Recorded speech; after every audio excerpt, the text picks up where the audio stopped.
that I'd like to. Is there a glass of water or something? I've got a bad throat. I've got some laryngitis, and so you'll have to kind of bear with me.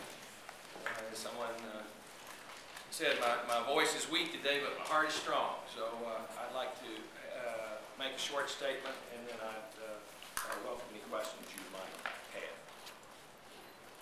Today is March the 2nd, Texas Independence Day. It's the day when a group of patriots who were born in Mexico, the United States, Great Britain, Scotland, Ireland, Germany, France, Denmark, and a host of other countries declared their independence from a government that had betrayed its promises to them and been seized by a military dictator. March the 2nd was also the day that Texas' greatest hero was born. Sam Houston, who is still remembered by Texans for his personal courage, for his sense of honor and duty, as well as his grand vision for Texas, was a man who lived his life by a simple motto: do right and risk the consequences. Today, as we celebrate the 173rd anniversary of our independence, Texans are worried about their future. They worry that they will lose their present jobs to the current recession, or their future jobs to the effects of globalization. They worry about the education their children are receiving. They worry about the health care they, their parents, and their children are getting. They worry about the effects of a state government that has become more ideological, more narrow, and more partisan than it needs to be. At the very time when Texas desperately needs leadership, people worry that we are experiencing a crisis of leadership. Our politics have become less substantive, less thoughtful, less creative, and less innovative when our problems have become more serious, more complex, and more challenging. We need to change that. For the last 8 years, I have been serving my country abroad as the ambassador of the United States. And while I returned to Texas dozens of times during that period, it pains me to say that the perception of Texas abroad is not what we in Texas want it to be. Texas to foreigners is often a place where J.R. Ewing and the fictional characters of the old TV series Dallas are thought to be real. We need to change that. We need to be sure that the world of tomorrow looks to Texas and not past Texas for its solutions. Texas needs leadership that reminds our citizens that we are no longer competing just against our fellow Americans. When you travel the globe as I have, you know that Texas is competing against the best and the brightest in the world today, and they are hungry for success.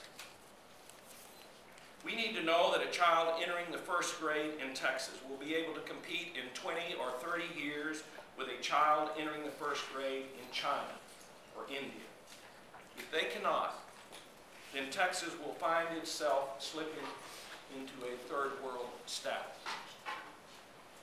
We live in a time when the world economy is increasingly based on knowledge.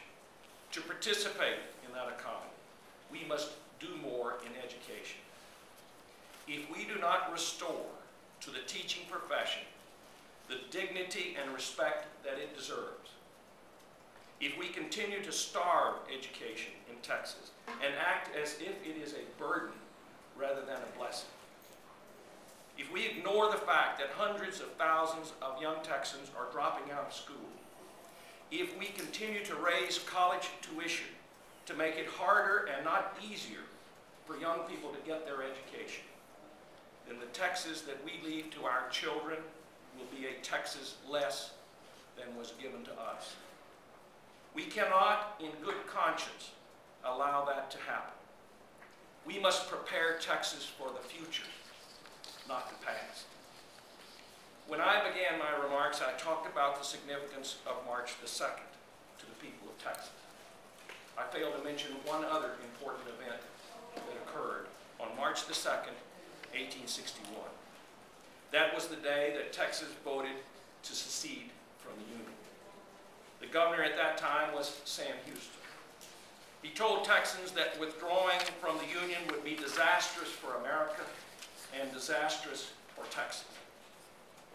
He argued passionately for reconciliation and understanding.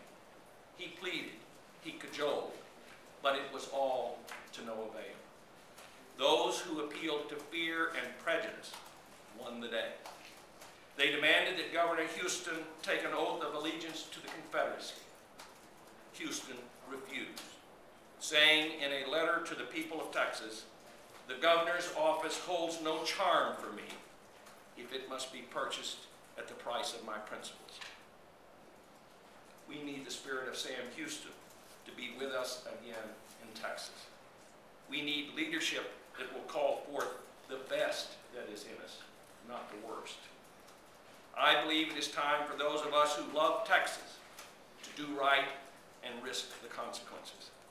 I have therefore decided to file the necessary papers to create an exploratory committee that will allow me to seek the Democratic nomination for governor of Texas. Over the next few months, I will be traveling the state asking people if they believe, as I do, that we need new leadership. I have no illusions about the difficulty of the task ahead. I know that the road will be hard. But I also know that if someone does not travel that road, that if someone does not take that risk, Texas will suffer. It is time for all of us to follow Sam Houston's lead and to do our duty for Texas. I'll be glad to answer your questions.